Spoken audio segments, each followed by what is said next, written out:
Prezados irmãos, em nosso Senhor Jesus Cristo, reverendas irmãs, hoje nós celebramos a nossa liturgia, o domingo da 60ª.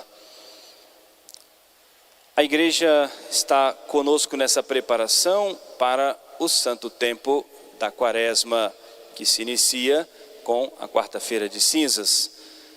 A liturgia hoje traz duas leituras da Escritura, de muito fácil ensinamento para nós, mas de um significado bastante profundo. Primeiro, um trecho um pouco maior da segunda carta do apóstolo São Paulo aos Coríntios. Eu diria que pode nos parecer um pouco estranho o apóstolo São Paulo falando de si mesmo. Mas o que nos dá a certeza de que não tem nada estranho disso, porque nos fala inspirado pelo Espírito Santo. E Deus queria se utilizar dos acontecimentos na vida de São Paulo para trazer para nós um ensinamento. Todos nós sabemos que São Paulo passou por um processo de conversão, do judaísmo ao cristianismo. Inicialmente tornou-se perseguidor dos cristãos. São Paulo participou do martírio, primeiro mártir da igreja, que foi o diácono Santo Estevão.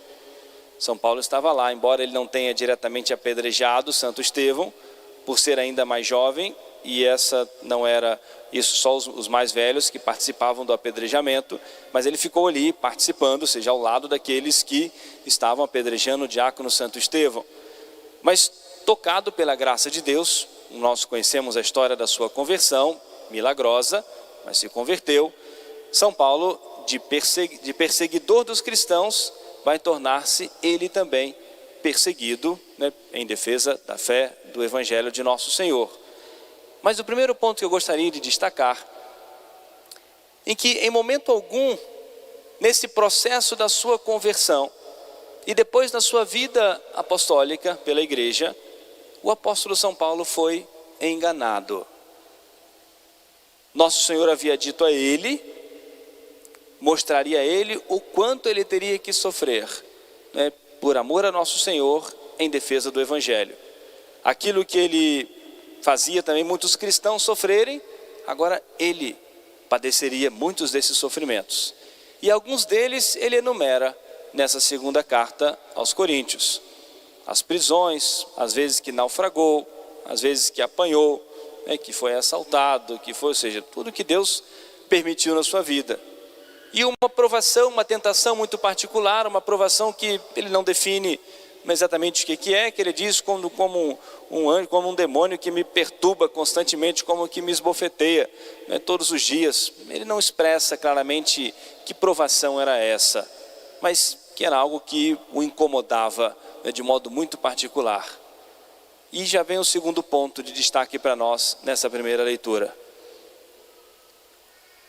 Com todas essas provações que Deus permitiu na sua vida e que ele padecia por amor a nosso Senhor, ele conseguia se sustentar em tudo isso pela graça de Deus.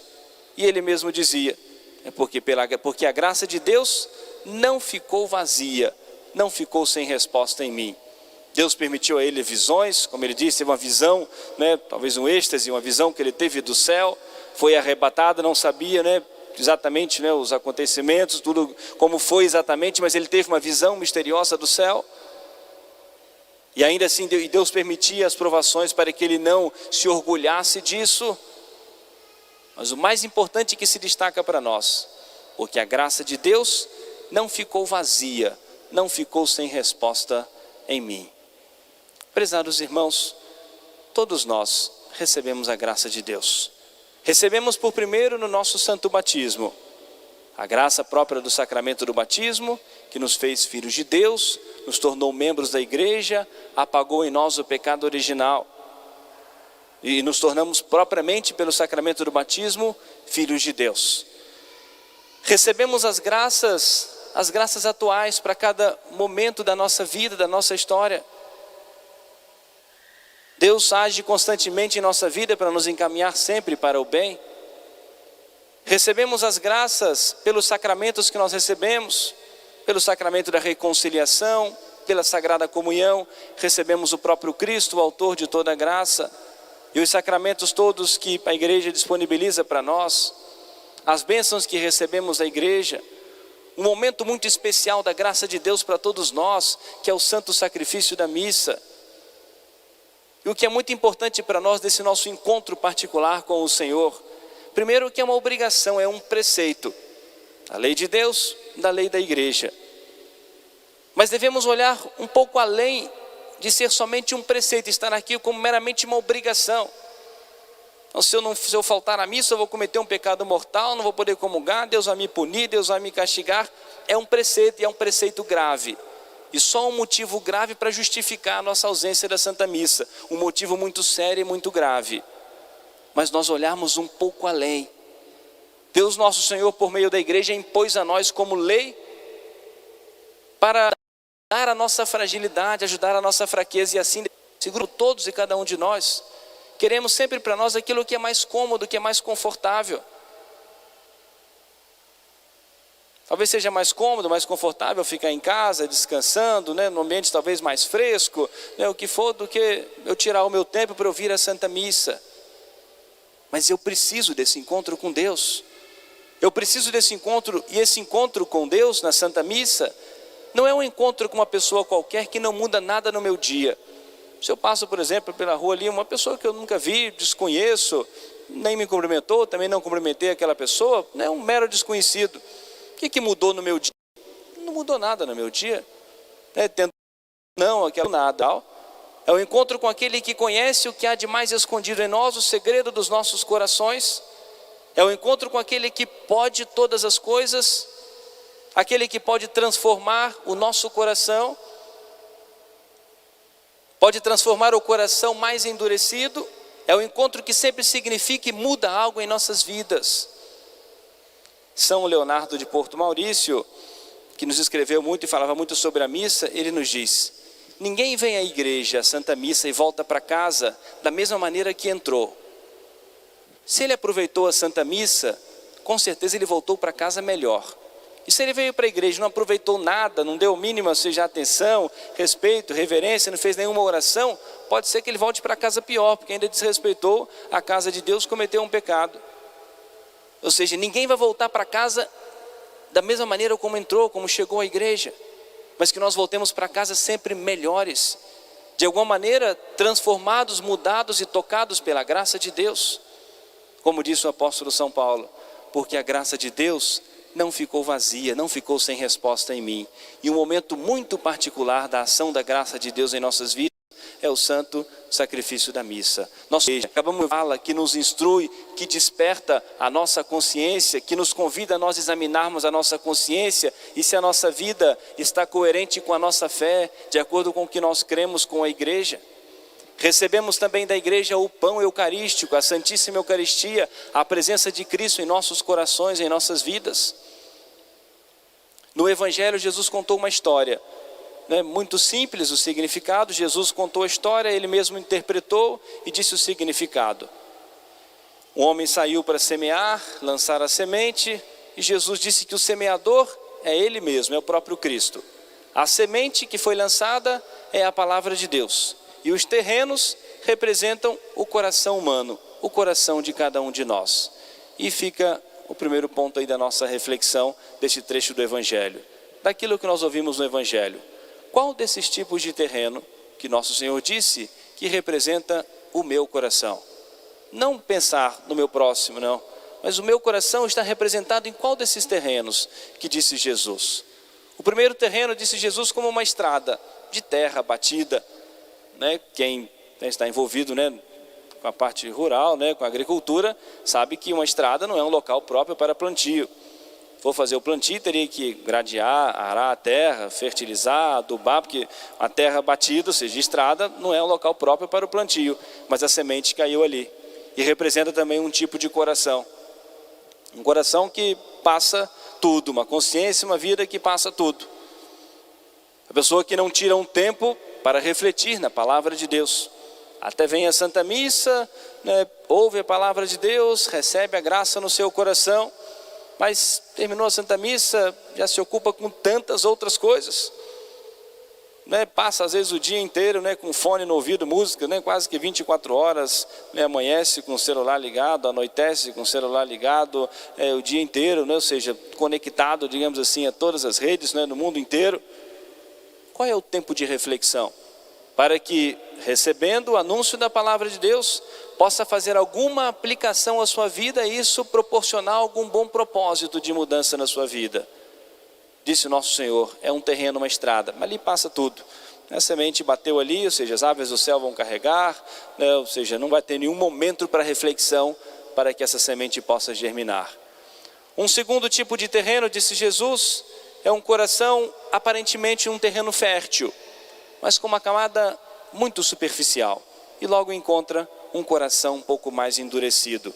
E na hora que a raiz precisava se estabilizar um pouquinho para criar, ou seja, se fortalecer para poder crescer, encontra um coração endurecido, pouco generoso, né, para seguir os passos que nosso Senhor chama. Até ouve com disposição a palavra de Deus, até sai da igreja com algum pensamento, algum propósito. Não, de fato, eu preciso mudar alguma coisa na minha vida. Talvez durante essa semana que está começando, eu preciso rezar um pouco mais. Eu preciso ter algum momento maior de oração na minha casa. Eu preciso ter um momento um pouco mais de silêncio. Eu preciso fazer algum sacrifício, ou seja, para que eu possa me resguardar um pouco mais, né, para que eu possa, de alguma maneira, mudar na minha vida, ter um momento mais, né, íntimo com Deus. Mas volta para casa, ou seja, e rapidamente se esquece daquilo. Quando se lembra amanhã, não, hoje eu preciso rezar, que ontem eu fui à missa, eu ouvi aquilo que o padre me disse, eu preciso rezar hoje, que durante a semana passada eu não rezei o meu terço, não rezei a oração da manhã, hoje eu preciso rezar. Aí vem a preguiça, o comodismo, não, amanhã eu vou fazer, hoje não, mas amanhã eu vou fazer, e de repente na hora que a semente começaria a dar algum fruto, e se abafa, ou seja, se perde. Um terceiro coração já mais sufocado, disse Jesus, né, pelos espinhos, pelos vícios, pela vaidade, né, por tudo isso. O terreno é fértil, mas está sufocado. A terra é boa, o coração é bom, a graça de Deus está ali. O terreno, ou seja, teria tudo para dar grandes frutos, mas não há espaço ali para a palavra de Deus. Eu preciso mudar, mas eu preciso ter a coragem e a decisão de mudar. Aí eu preciso mudar as minhas atitudes, né, as minhas conversas, os meus ambientes, a maneira de eu me vestir, eu preciso. Mas vai custar para mim muito sacrifício, né, talvez tocar a minha vaidade, o meu orgulho, o meu amor próprio, a minha sensualidade, né, de alguma maneira vai tocar tudo isso, e eu prefiro não. Eu prefiro, né, ceder aos meus caprichos, né, talvez um coração sufocado, falta um pouco mais de generosidade, um pouco mais de coragem, um pouco mais de decisão. A obra da nossa santificação é obra mais de Deus do que nossa, mas é algo importante. Aquilo que depende de nós, Deus não faz por nós. Aquilo que depende do esforço de cada um de nós, a nossa parte humana, né, digamos assim, ou seja, a graça vai sempre agir, Deus vai sempre nos conceder a graça, e a parte maior é de Deus. Mas aquilo que depende da nossa livre vontade, como diz a Escritura, bem-aventurado o homem que foi encontrado sem mancha, pois pôde transgredir a lei e não a transgrediu, pôde fazer o mal e não o fez. Por isso o bem que fez está contado diante do Senhor. A hora de nós livremente usarmos a nossa vontade, isso depende de nós. Deus nos concede a graça, mas precisa de uma resposta. E por último, o terreno fértil. Quando nós de bom coração ouvimos a palavra de Deus, fazemos uma reflexão, colocamos em prática em nossas vidas e vamos crescendo na graça, na amizade de Deus nosso Senhor. Prezados irmãos, vamos pedir muita intercessão de Nossa Senhora, medianeira de todas as graças, do Imaculado Coração de Maria. O coração de Maria é o refúgio dos pecadores, é o nosso refúgio, onde nós, né, encontramos em Nossa Senhora a graça, encontramos o amparo, encontramos o refúgio, encontramos a força no coração puro e imaculado de Nossa Senhora. Nós vamos continuar a Santa Missa e virá o momento do ofertório, para nós nos unirmos ao sacerdote, nos unirmos ao sacrifício de nosso Senhor e nós nos oferecermos a Deus. Eu gosto sempre, ao falar do ofertório, de citar uma parte da liturgia. O padre oferece no altar o vinho, né, a hóstia em primeiro lugar, mas o vinho com uma gotinha d'água. Dois significados. Primeiro que Jesus, como era costume dos judeus, consagrou vinho misturado com água. Era um costume judaico, o vinho era muito forte, sempre misturava com um pouco de água. Em primeiro lugar, uma questão histórica, mas um sentido espiritual. Essa gotinha d'água que o padre vai colocar no cálice com vinho, representa a parte humana do sacrifício. O sacrifício, a Santa Missa é o sacrifício de Nosso Senhor, da Igreja e também de cada um de nós. Por isso, o padre, depois do ofertório, vai voltar-se para nós e vai dizer: orate fratres, orai irmãos, para que o meu e para que o vosso sacrifício seja aceito por Deus Pai. Nós nos unimos ao sacrifício de Nosso Senhor da Igreja e é também o nosso sacrifício. E essa gotinha d'água representa a participação de todos os fiéis no sacrifício da missa. A água que vai se misturar e vai se transformar em vinho. É a nossa intenção, é o nosso sacrifício. É o nosso oferecimento que vai se unir ao sacrifício de Nosso Senhor, ao oferecimento de Nosso Senhor e vai ao coração do nosso bom Pai do céu. Por isso a nossa participação na Santa Missa, não só estarmos aqui de corpo presente, mas a nossa intenção, a nossa oração, a nossa fé. Nos oferecermos a Deus Nosso Senhor, né, com todo o nosso coração, com toda a nossa vida. E esse vai ser o nosso pedido, a nossa súplica a Nosso Senhor nesta Santa Missa, daí para nós refletirmos e nós de alguma maneira nos deixarmos transformar pela graça de Deus durante essa semana. Pedimos a Nosso Senhor que Ele nos aceite como nós somos, com toda a nossa fragilidade, com toda a nossa fraqueza, mas que Ele nos transforme naquilo que Ele quiser.